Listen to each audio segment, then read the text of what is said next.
অনুষ্ঠানের এত আয়োজন, এত আড়ম্বর, এত কিছু প্রস্তুতি, অবশ্যই আপনাদেরকে পাশে পেয়েছি। আগামী দিনেও আশা করছি এইভাবেই পাশে পাবো। তাই এইভাবেই সঙ্গে থাকুন। আজকে একদম অনুষ্ঠানের শেষে আপনাদেরকে শুধুই ধন্যবাদ নয়, অনেক অনেক ভালোবাসা জানাই। তার কারণ আপনারা ছিলেন বলেই আমরা এত সুন্দরভাবে অনুষ্ঠানটা করতে পেরেছি। আপনারা এইভাবে প্রত্যেক বছর সহযোগিতা করবেন। আমারও অনেক অনেক ধন্যবাদ জানাই সঙ্গীত কলা কেন্দ্রের সকল প্রাক্তন এবং বর্তমান ছাত্রছাত্রীকে। ধন্যবাদ জানাই আপনাদের প্রত্যেককে, সকল অভিভাবক অভিভাবিকাকে, এবং আবারও কৃতজ্ঞতা, ভালোবাসা, শ্রদ্ধা জ্ঞাপন করছি আমাদের সকলের প্রিয় শিক্ষক শ্রী প্রতীশ দাস বৈরাগ্য মহাশয়কে।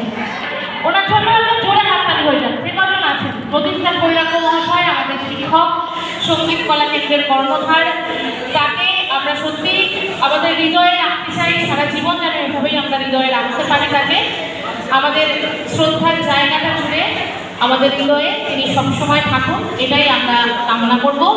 সকলকে অনেক অনেক ধন্যবাদ জানিয়ে শেষ করছি আজকের অনুষ্ঠান। সকলে ভালো থাকুন, সুস্থ থাকুন। আবারও দেখা হবে আগামী বছর ঠিক এইরকমই কোনো এক সুরেলা দিনে।